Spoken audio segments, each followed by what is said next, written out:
For the glory of Majapahit. Nusantara pernah memiliki satu masa keemasan, sebuah era di mana kepulauan ini disatukan di bawah satu panji, Surya Majapahit. Dan di balik kemegahan imperium itu, berdiri satu sosok yang tekadnya sekeras baja. Dia adalah Gajah Mada, Sang Mahapatih Amangkubuumi, pengucap sumpah palapa yang legendaris. Namanya diagungkan di buku sejarah. Patungnya berdiri gagah di berbagai penjuru negeri.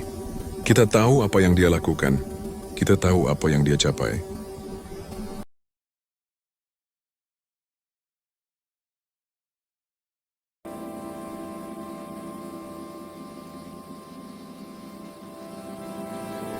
Tapi ada satu pertanyaan besar yang selama 7 abad ini gagal dijawab oleh para sejarawan dengan pasti. Siapa sebenarnya Gajah Mada? Dari rahim siapa dia dilahirkan? Di mana kampung halamannya? Bagaimana seorang yang bukan siapa-siapa bisa menjadi orang terkuat kedua di seluruh Asia Tenggara pada zamannya? Hari ini kita akan membuka tabir misteri itu.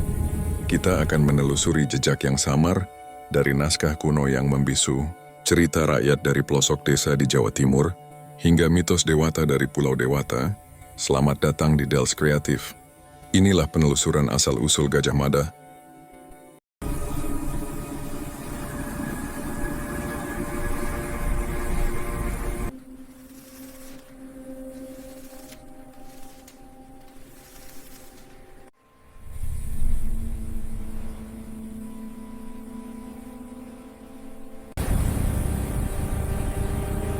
Hal pertama yang harus kita pahami adalah betapa anehnya posisi Gajah Mada dalam catatan sejarah resmi. Di era kerajaan Jawa kuno, silsilah atau garis keturunan adalah segalanya. Jika Anda seorang pejabat tinggi, apalagi setingkat Perdana Menteri, biasanya kitab-kitab sejarah akan merinci siapa ayah Anda, kakek Anda, dan hubungan darah Anda dengan raja-raja terdahulu.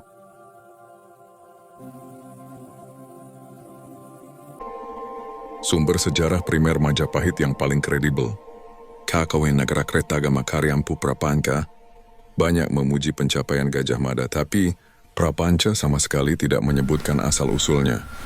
Begitu juga dengan kitab Pararaton. Kitab ini menceritakan banyak intrik politik, tapi soal kelahiran Gajah Mada, nihil. Kebisuan sumber-sumber primer ini melahirkan sebuah konsensus kuat di kalangan sejarawan akademis. Gajah Mada hampir pasti bukan berasal dari kalangan bangsawan tinggi, kesatria atau brahmana. Dia kemungkinan besar adalah wong cilik, rakyat biasa yang meniti karir militer murni karena bakat, kecerdasan dan loyalitasnya yang ekstrem. Sistem di Majapahit saat itu ternyata memungkinkan seorang yang berbakat tanpa memandang keturunan untuk naik ke puncak kekuasaan. Ini adalah bentuk meritokrasi kuno.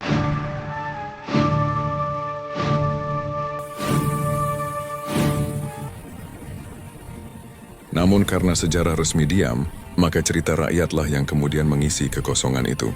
Dan disinilah cerita menjadi menarik. Teori yang paling populer di kalangan masyarakat. Jawa Timur membawa kita ke sebuah desa di Kabupaten Lamongan. Masyarakat setempat sangat meyakini bahwa Gajah Mada lahir di tanah mereka, tepatnya di Kecamatan Modo. Versi ini terasa lebih membumi dan masuk akal secara historis.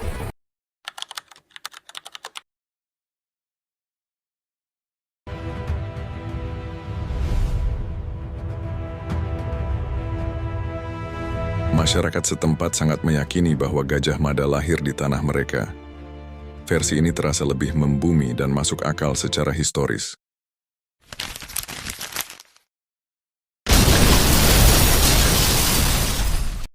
Alkisah, saat Raden Wijaya, pendiri Majapahit sedang berjuang membuka hutan tarik untuk membangun kerajaan baru, salah satu pengikut setianya terluka parah dalam pertempuran. Pengikut itu bernama Gajah Pagon. Karena terluka, Gajah Pagon tidak bisa melanjutkan perjuangan dan dititipkan di rumah seorang kepala desa, Ki Gede, di wilayah yang sekarang disebut Modo. Di sana, Gajah Pagon dirawat oleh putri kepala desa tersebut, yang sering disebut Nyi Endang Patmi. Dari perawatan itu tumbuhlah cinta. Mereka menikah dan lahirlah seorang anak laki-laki. Anak inilah yang diyakini sebagai Gajah Mada kecil. Versi cerita rakyat ini bahkan menyebut nama kecilnya adalah Jirnodara.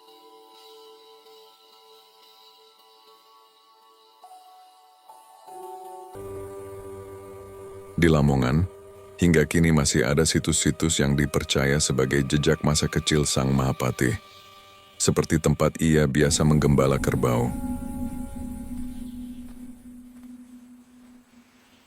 Jika versi ini benar, maka Gajah Mada memang mewarisi darah pejuang dari ayahnya, seorang loyalis Raden Wijaya. Ini menjelaskan mengapa ia memiliki akses awal ke lingkungan militer Majapahit.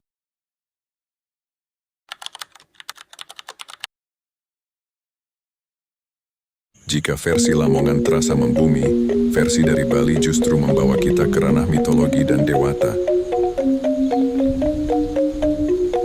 Dalam tradisi Bali, sebagaimana dicatat dalam beberapa babad naskah sejarah tradisional Bali, sosok Gajah Mada begitu dihormati hingga dianggap tidak mungkin lahir dari manusia biasa. Dia terlalu hebat untuk menjadi manusia normal. Salah satu legenda paling terkenal menyebutkan bahwa Gajah Mada tidak memiliki ibu dan ayah biologis. Ia diceritakan lahir dari buah kelapa sebagai penjelmaan awatara dari Sang Hyang Narayana atau Dewa Wisnu yang turun ke bumi untuk menertibkan dunia.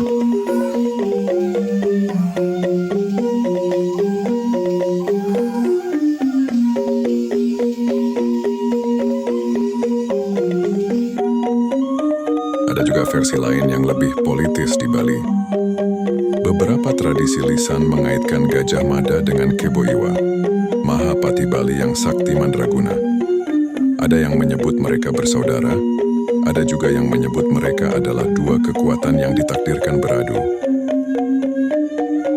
Mengapa muncul versi mitologis ini?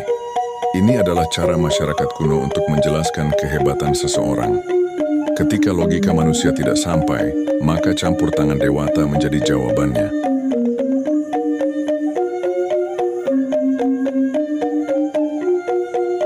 Terlepas dari mana dia lahir, apakah di desa terpencil di Lamongan atau dari buah kelapa ajaib, nama Gajah Mada sendiri memberikan petunjuk. Hampir semua ahli sepakat Gajah Mada bukanlah nama lahir. Itu adalah nama julukan, gelar atau nama perang, nom de guerre. Dalam budaya Jawa kuno, gajah adalah simbol kekuatan militer. Gajah adalah tank pada zamannya, tunggangan para raja, hewan yang besar dan ditakuti.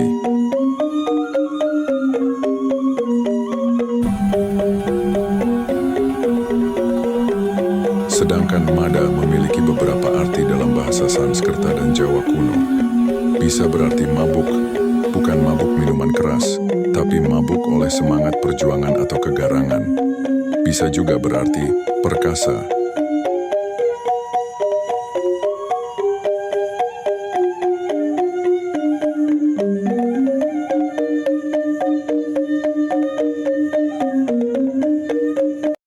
Jadi Gajah Mada bisa diartikan sebagai gajah yang perkasa atau sosok yang garang dan tak terhentikan layaknya gajah, nama yang sangat cocok untuk seorang panglima perang. Sejarah baru benar-benar mencatat namanya secara faktual pada tahun 1319 Masehi. Saat itu Majapahit diambang kehancuran akibat pemberontakan Rakuti. Istana dikuasai musuh, dan Raja Jayanegara harus melarikan diri. Di saat kritis itulah muncul seorang perwira muda, komandan pasukan elit pengawal raja, Bayangkara. Dialah Gajah Mada.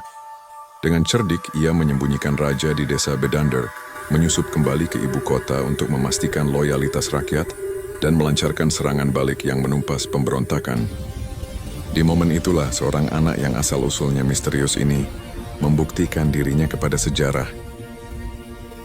Bagaimana menurut Anda? Versi mana yang menurut Anda paling masuk akal tentang kelahiran Gajah Mada?